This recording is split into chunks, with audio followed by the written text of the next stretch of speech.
धर्मेंद्र कुमार जी आप हैं यहाँ बैठे। तो सबसे पहले आप ये बताइए धर्मेंद्र जी, यहाँ के लोगों में तो एक बदलाव का भावना चल चुका है।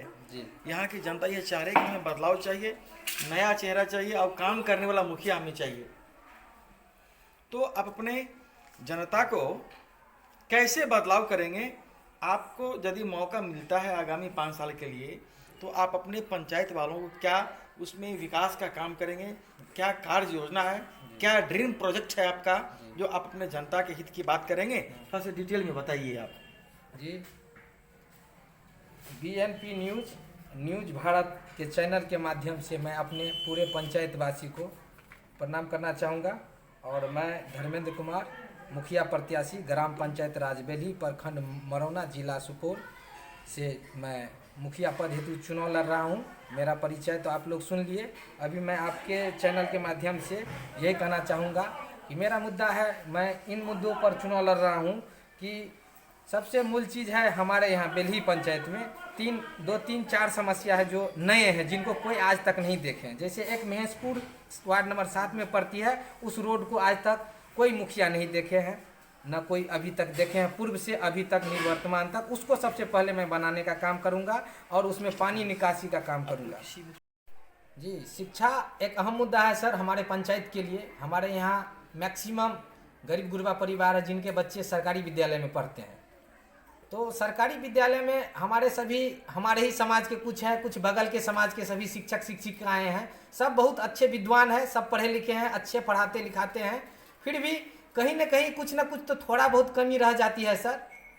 मैं हूँ मुखिया प्रत्याशी, मुझ में भी कहीं न कहीं किन्हीं के नज़र में कुछ न कुछ कमी होगी।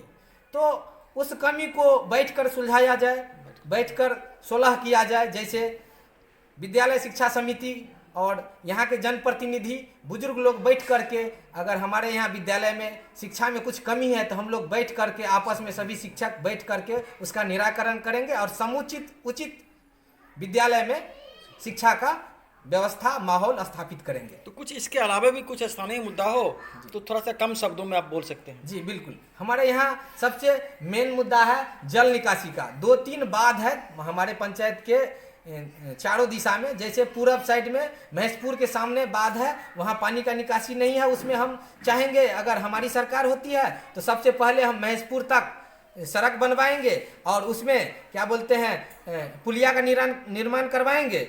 उसके बाद वहाँ के लोगों के लिए समुचित जितना भी व्यवस्था है वो सारा कुछ हम करवाएंगे। दूसरी बात कि उस बांध के लिए, उस चौड़ी के लिए चाप हो जाता है तो उसमें मनरेगा के थ्रू अगर हो सके संभव तो हम नाला निर्माण का काम कराएंगे, चौड़ा नाला, जो कि जितने पानी अगर हमारे जैसे किसान जो फसल लगाते हैं वो डूब जाती है, बाढ़ आती है, अगर नाला रहेगा तो वापस पानी फिर नदी में चला जाएगा और फसल बच जाएगा। उसी तरह गम्हरिया के चौड़ी में भी नाला का आवश्यकता है और मवाही के चौड़ी जिसको बांध बोलते हैं, जो चाप है, उसमें हम नाला निर्माण कराएंगे। और हमारे अगर पश्चिम साइड बोलते हैं तो हमारे बेल्ही के पश्चिम साइड जो बसवाड़ी सीमा तक सड़क जाती है वहाँ हम सड़क मनरेगा से हो या हमारे पंचायत सरकार में जो भी स्कीम आती है उस स्कीम से हम वो सबसे पहले सड़क निर्माण कराएंगे, ताकि हमारे किसान लोगों को वहाँ से फसल लाने में किन्हीं तरह की कठिनाई दिक्कत नहीं होगी।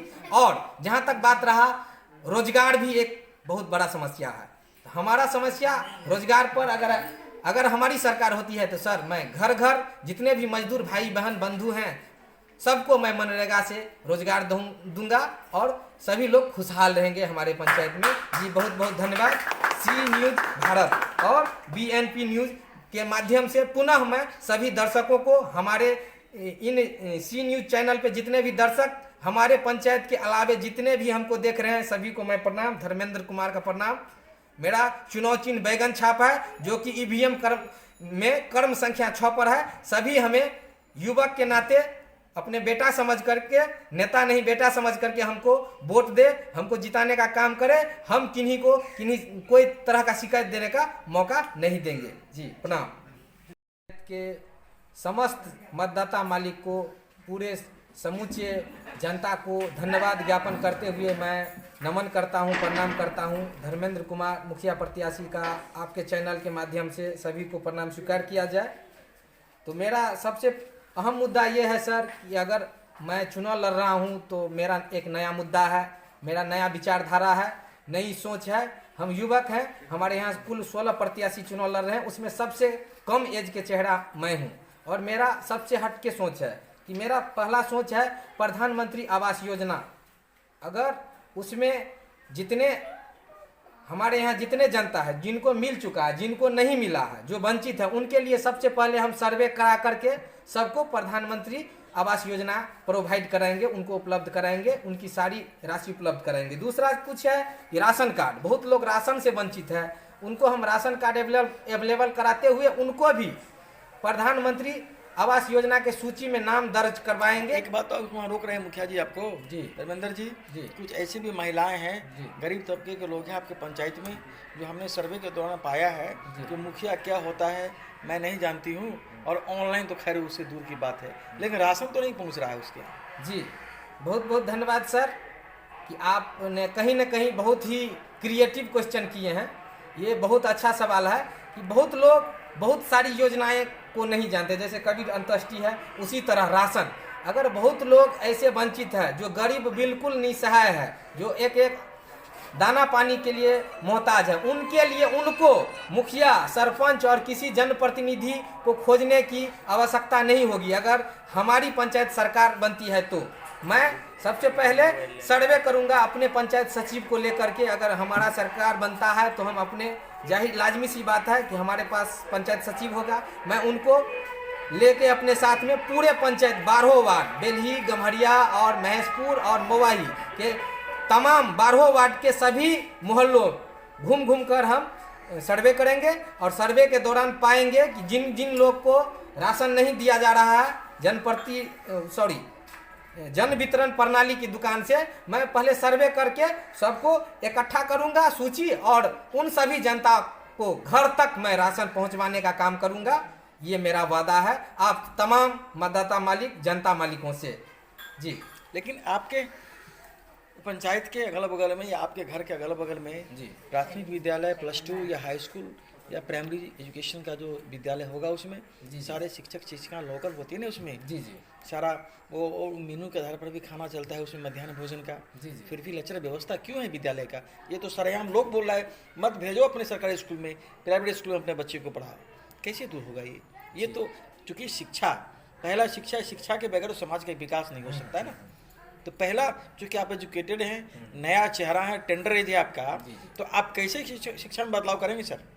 जी बिल्कुल, ये तो एजुकेशन चाहिए ना यहाँ के लोगों को। जी जी बिल्कुल अहम सवाल, बहुत ही क्रिएटिव, बहुत ही जानदार और शानदार आपका मुद्दा और आपका सवाल। आपका सवाल मेरे मुद्दे में भी है। मेरा एक मुद्दा ये भी है कि शिक्षा, बहुत ऐसे बच्चे हैं गरीब गुरबा हैं जो प्राइवेट स्कूल में नहीं पढ़ सकते हैं, उनके लिए सरकारी व्यवस्था है, सरकारी स्कूल है। और हमारे यहाँ जितने प्राइमरी विद्यालय, मिडिल स्कूल और +2 विद्यालय तक मेरे पंचायत में है, सभी विद्यालय में मैक्सिमम सभी शिक्षक आते हैं। और किन्हीं से मुझे कोई गिला शिकवा नहीं, सब विद्वान हैं, सब पढ़े लिखे हैं, किन्हीं में किसी तरह की कोई भावना नहीं है कि वो नहीं पढ़ाते हैं, पढ़ाते हैं बहुत अच्छे तरीके।